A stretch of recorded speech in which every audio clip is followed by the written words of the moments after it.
IPL 2025 में Delhi Capitals की team लगातार चौथा मुकाबला जीत चुकी है। ये जीत काफ़ी स्पेशल है क्योंकि यहाँ पे उन्होंने आरसीबी को हराया है उनके घर में घुसकर।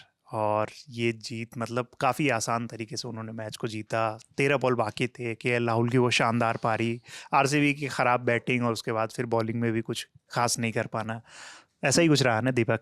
ये आरसीबी के डाई हार्ट फैन है, चेहरे से भी आपको समझ आ रहा होगा कि भाई कितने मायूस हैं, छुपा नहीं पा रहे हैं अपना दर्द, हंस रहे हैं। लेकिन भाई क्या डिसअपॉइंट किया आज तुम्हारी टीम? यार सबसे बड़ा डिसअपॉइंटमेंट तो इसी बात का है कि हम जीत सकते थे। मतलब मैं इतनी देर से इसलिए अभी तक थोड़ा सा शॉक में हूँ क्योंकि हमें मैच निकाल सकते थे। हम फिल सॉल्ट के आउट होने के बाद भी वो मैच निकाल सकते थे। हम केएल राहुल का रजत पाटीदार ने जो कैच छोड़ा उसके बाद भी मैच निकाल सकते थे। वहाँ 11 ओवर में 100 रन नहीं बना था डीसी से, हम तब भी वो मैच निकाल सकते थे क्योंकि हमने इतने अच्छी तरह से रन सारे विकेट्स लिए थे। हम उसके बाद भी जब रजत पाटीदार आउट हुए उसके बाद भी मैच निकाल सकते थे। It was not like 2024 final का मैच जहाँ पर केकेआर और एसआरएच लड़ रही थी और बिल्कुल डोमिनेट कर गई थी केकेआर। हम ये मैच निकाल सकते थे।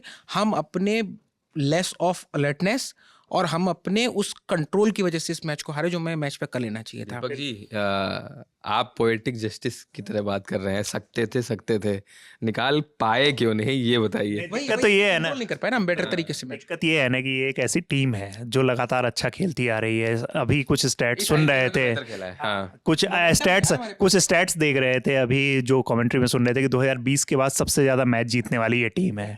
2008 से ये टीम लगातार अच्छा खेल रही है, ट्रॉफी नहीं जीत पा रही है। इस बार ऐसी उम्मीद है कि हाँ, मैं वही कह रहा हूँ कि इस बार उम्मीद ये है कि ट्रॉफी जीतेंगी। लेकिन जिस तरीके का आज का मैच खेला है, उम्मीद होती है वो तो यार इस बार ही नहीं खाली। देखो कर वो हर टीम की उम्मीद होती है तो मैं उतना देता हूँ उसको। लेकिन आज जिस तरीके से मैच खेली है काफ़ी डिसअपॉइंटिंग रहा है। और अगर इस तरीके से खेलेंगे तो बहुत ओपनली ये कहा जाए कि ये टीम फिर ट्रॉफी जीतने के आसपास भी नहीं है। क्योंकि आज आपको अच्छी शुरुआत मिली, आपने दिखा दिया कि स्टार्ट आपको अच्छे मिलने के बाद आप कैसे बिखर सकते हो। वो तो टीम डेविड के आप 37 रन को हटा दो, 37 रन उन्होंने बनाए ना, तो 150 भी नहीं बनने थे बेंगलुरु की। मतलब उस पे आप बात कर रहे हो चिन्ना स्वामी स्टेडियम की। उसके बाद आपके बॉलर्स ने ठीक है शुरुआत अच्छी दी, इन्होंने भी स्लो बैटिंग की, इनके विकेट्स जल्दी जल्दी गिर गए। और उसके बाद एक वन साइडेड कर दिया, कोई एफर्ट नहीं। बॉडी लैंग्वेज सबकी एकदम जैसे लग रहा है कि गिरी हुई है बॉडी, अजीब। मतलब कोई गेम में कुछ ऐसा होता है ना कि हाँ आप चार्ज लेने की कोशिश कर रहे हो, कुछ नहीं नजर आया भाई। आपकी टीम में इंटेंट ही नहीं है। आप देखिए जब बारिश हो रही थी और वो तब ये रिक्वायरमेंट थी 115 पर आप 4 विकेट। बारिश यहाँ हो रही थी ऐसा बोलो? यहाँ कैसे? दिल्ली एनसीआर में बारिश हुई थी? नहीं वहाँ बारिश हुई ना, मैच में भी तो हुई है। मैच में हुई है भाई। ड्रिजलिंग टाइप डकवर्थ लुइस लगने की, हाँ डकवर्थ लुइस लगने की नियम की नौबत आ गई थी। तो उसमें ये था कि 115 पर अगर 4 बनते, कुछ कैलकुलेशन वो दिखा रहे थे स्क्रीन पर, मैं तो वहाँ गड़ा के बैठा ही हुआ था पूरा। तो उसमें अगर 115 पर 4 आपके होते हैं तो आप आराम से इस मैच को, मतलब डीसी जीत रही थी। और तब 122 के आसपास का स्कोर था। तो वो बात थी ही। और दूसरी बात जो मुझे लगता है अभी ये थोड़ा सा इसको एज ए क्रिकेट फैन, मतलब आरसीबी फैन से हटते हुए, हमारे इस पूरे टारगेट में आप पूरी टीम आप देखिए, जितनी भी टीमें हो रही हैं उन सबका टारगेट है हाई स्कोर बिल्डअप करने का। 300 बनाना है, 300 बनाना है। हम पहले मैच से जब ईशान किशन की सेंचुरी लगी तब से हम सुनते आ रहे हैं। और उस चक्कर में बॉलर्स डोमिनेट करते जा रहे हैं। ठीक है, चाहे वो आज के मैच हो चाहे पुराने कई मैचेस हो। गुजरात टाइटंस की सफलता की सबसे बड़ी कड़ी यही है कि उनके पास इतने कमाल के बॉलर्स हैं कि उनका जवाब ही नहीं होता किसी के पास। जैसे टिम डेविड की तैयारी करके नहीं आए थे अक्षर पटेल, नहीं करके आए तो आप भुगतेंगे। तो ये एक बहुत बड़ी कमी है इंटेंट के लेवल पर भी और वो मैनेजमेंट की प्लानिंग के तौर पर भी। मतलब ठीक है, हमारी कैप्टनसी सॉल्व है हमारी, हम लोग कोई डाउट नहीं है कि ठीक है रजत पाटीदार कर रहे हैं, ठीक कर रहे हैं, अच्छा कैप्टन है, ठीक है। उसने आपको सीएसके जिताया, हम एमआई भी जीते। एक होती है लक की विनिंग और एक होती है स्किल्स की विनिंग, है ना। एमआई वाले मैच में भी हमारी बहुत स्किल्स की विनिंग नहीं थी वो, ठीक है। वो लगती कि आप ठीक है, आपके 2-3 शॉट लग गए टाइम से, आपने कैच टाइम से निकाला। अगर आज के मैच में भी आपको केएल राहुल का विकेट अगर आपको मिल जाता, ठीक है आशुतोष आके खेलते रन करते, लेकिन आप एक बहुत बड़ा डेंट दे चुके होते।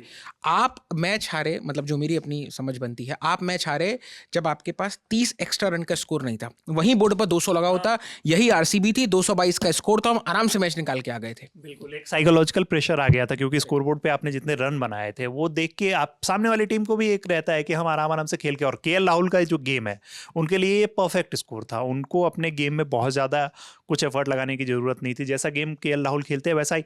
और बाद में उन्होंने चार्ज भी किया, जोश हेजलवुड के एक ओवर में उन्होंने 23-24 रन मार दिए। तो स्टार्क और फिल सॉल्ट वाले ओवर की याद दिला रहा था। जो स्टार्क और फिल सॉल्ट में ये समझ आता है कि फिल सॉल्ट एग्रेसिव खेलते हैं हमेशा, तो वो चार्ज ले सकते हैं। लेकिन केएल राहुल ये काम नहीं करते और जो उनके बेस्ट बॉलर थे उनको उन्होंने टारगेट। एग्रेसिव से याद आया, आज के एग्रेशन की क्या मतलब कि एलएसजी के खिलाफ तो मैच था नहीं, केएल राहुल इतने एग्रेसिव थे क्यों प्रशांत? ये और अग्रेशन जो दिखाया है मैच खत्म होने के बाद, जो अग्रेशन दिखाया है, मैंने तो आज तक राहुल का ऐसा अग्रेशन नहीं। वो लोग वो कह रहे हैं ना कि अब केएल राहुल को हर जगह LSG के ओनर देख रहे हैं तो वो वाला है। और वो एग्रेशन आखिरी में मेरे को लग रहा है था वही, मतलब यार लेकिन नहीं, मुझे लग रहा है कि ये भी हो सकता है रीजन कि आपके लिए बेंगलुरु की टीम, क्योंकि वो बहुत क्लोज है और उनका अगर देखा जाए ना तो करियर, हाँ बिल्कुल मैं वही कह रहा हूँ। ज़्यादा मतलब आप ठीक है, मैच हो रहा है, आप ये समझिए कि वो टीम आरसीबी ने भी फंसा लिया था, जैसा अभी दीपक बोल रहा था, वहां से केएल राहुल ने मैच निकाला है। वो एग्रेशन उस चीज का है कि भाई तो मैं एक ये भी समझ आता है ना कि आपका जो मतलब जिस ग्राउंड पे आप बहुत ज्यादा खेले हैं, जिस ग्राउंड पे बहुत ज्यादा आप खेले हो, जिस मतलब टीम से आप काफ़ी क्लोज, क्योंकि आपका जो पहला फाइनल है वहाँ पे आप हारे थे और उसमें राहुल अच्छा खेले थे, और उस टीम से ये एक्सपेक्टेशन होती नहीं है कि जब उनका मतलब बैड फेज आया, लखनऊ में ये बैड फेज था, वहाँ से आप निकल रहे थे तो आप ये उम्मीद ज़रूर कर रहे थे कि ये टीम जो है हमारे लिए ऑक्शन में अच्छी खासी बोली लगाएगी, जाएगी हमारे ऊपर।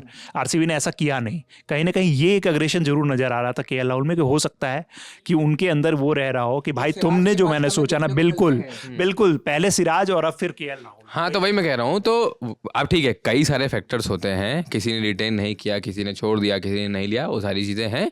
लेकिन अगर हम मैच के पॉइंट ऑफ व्यू से देखें तो वो वही है कि हमारी टीम भी एक साथ फंसी हुई थी, दिल्ली फंसी हुई थी। हाँ विकेट गिर गया था, टॉप ऑर्डर उनका भी चला गया था, लेकिन वहाँ से वो टेलर मेड सिचुएशन थी केएल राहुल के लिए और उनने वो परफॉर्म किया आखिरी तक। और उनको ये पता है कि मैं अगर 25-30 गेंदें खेल गया, मैं आखिरी में एक्सेलरेट कर लूँगा और आराम से मैच निकाल ले जाऊँगा। तो वो एग्रेशन वो चीज़ दिखाता है। बाकी ठीक है, सोशल मीडिया पर कई तरह की बातें की जाएंगी, लेकिन एक और चीज़ दीपक जी और बता दूँ, IPL से पहले, और ये हमेशा से बात चलती है कि आरसीबी के लिए उनका होम ग्राउंड वो बहुत बड़ा एक तरीके से काल है। आज एक और मुकाबला, हाँ नहीं अच्छा, आज एक और मुकाबला था, दिल्ली में अपने होम ग्राउंड में 44 मैच हारी थी इस मैच से पहले। अब आरसीबी ने उनको पीछे छोड़ दिया है, आरसीबी 45 मैच चिन्नास्वामी में हार गई है। तो एक और अच्छा रिकॉर्ड आपके लिए बता दिया, मतलब आपकी रात की नींद खराब करने के लिए एक और अच्छा। हाँ तो मतलब आप समझिए कि आप चिन्नास्वामी जाके इतने साल बाद मैच जीत ले रहे हो, लेकिन हाँ लेकिन चेपॉक जाके, लेकिन वही यार, लेकिन बेंगलुरु में चिन्नास्वामी में वो चीज़ नहीं खत्म कर पा रहे हो जो कि जरूरी है। होम ग्राउंड में जीतना जरूरी, हर टीम के लिए होम एडवांटेज जो है वो बहुत इंपॉर्टेंट हो जाता है, चाहे वो क्रिकेट हो या दूसरा गेम है। फुटबॉल वगैरह में तो बहुत ही ज्यादा होम एडवांटेज जरूरी होता है, लेकिन क्रिकेट में भी आपके पास आपका क्राउड होता है। ये थोड़ा हमारे दर्शकों को एक्सप्लेन करिए, आप दोनों क्रिकेट मुझसे बहुत बेहतर समझते हैं।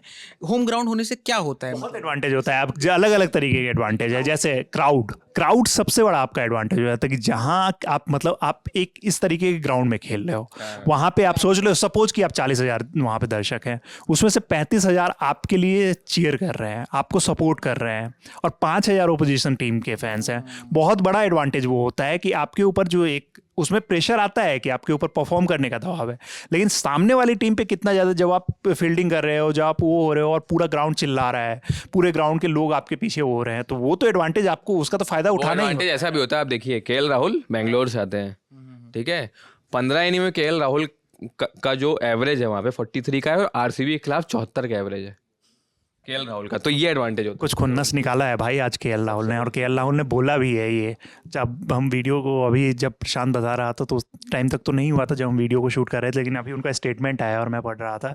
वो कह रहे हैं कि भाई ये मेरा होम ग्राउंड है और मैं इस ग्राउंड को बहुत ही बेहतर तरीके से जानता हूँ। कहीं ना कहीं मैं कह रहा हूँ ना कि वो जो झल्लाहट थी ना उनकी और वो जो सेलिब्रेशन था ना, वो यही था कि भाई मैं इस चीज़ का हूँ, मैं यहाँ का ओनर हूँ।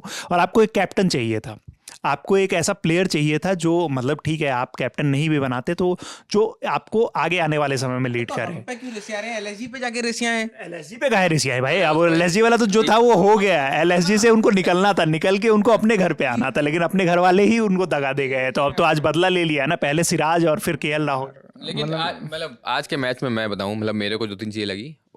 फिल सॉल्ट का रन आउट बहुत बड़ी चीज़ थी वो। हाँ मतलब विराट कोहली दोषी है, बिल्कुल दोषी है। अजिंक्य रहाणे वाला रन आउट याद आया। हाँ मेलबर्न। मैं अगर ये भाई यही बात पे आया जाए, कहीं ना कहीं आज के मैच में विराट को भी अगर दोषी देखा जाए ना, तो आप जिस तरीके से रन आउट कराए, मतलब वहां पे गलती विराट की थी। आप देखोगे कि कॉल, क्योंकि आप नॉन स्ट्राइक, जब बैट्समैन शॉट खेलता है तो वो फिर बॉल देख नहीं पाता है, आपके कॉल पे वो भागा और फिर आप बॉल, मान लो मैंने अपने पैरेलल लाइन के पॉइंट में मारी, अब मेरे पीछे बॉल है तो वो मैं दिखता नहीं है ना, वो नॉन स्ट्राइकर देख रहा है, वो कॉल लेगा कि मना करना है या रन आना है। और राहुल ने कलेक्ट भी अच्छे से की थी वो बॉल। हाँ वो ठीक है, वो उधर की टीम ने क्या किया उससे मतलब नहीं, लेकिन आप जब कॉल ले रहे हो, आप आगे भाग के आ रहे हो और आधे पिच से आप जब नजदीक आ रहे हो तो आप पीछे अपने क्रीज में भागा रहे हो, तो वहां पे तो आप दोषी हो। तो ठीक है, आप वहां तक रहा कि ठीक है गलती से वो हो गया कि वहां पे कंफ्यूजन हुआ, और उसके 5 मिनट बाद आप आउट हो जा रहे हो और वो खुद भी पे, बहुत गंदा शॉट खेल कैसे शॉट खेल के। तो आप कहीं ना कहीं जो मतलब जिस कैलिबर के आप प्लेयर हो, जिस कैलिबर के आप मतलब हर मैच में आपसे ये एक्सपेक्टेशन होती है,